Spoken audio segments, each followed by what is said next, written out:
Conservancy is an area where communities voluntarily work together to manage their wildlife.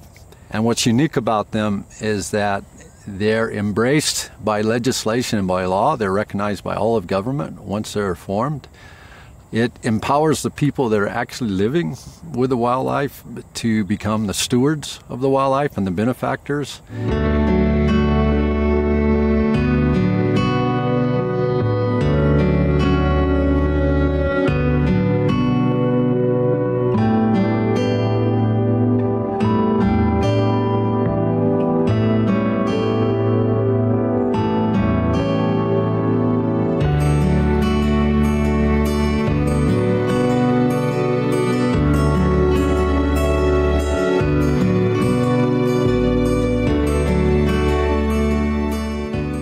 The economic benefits are very meaningful for communities here.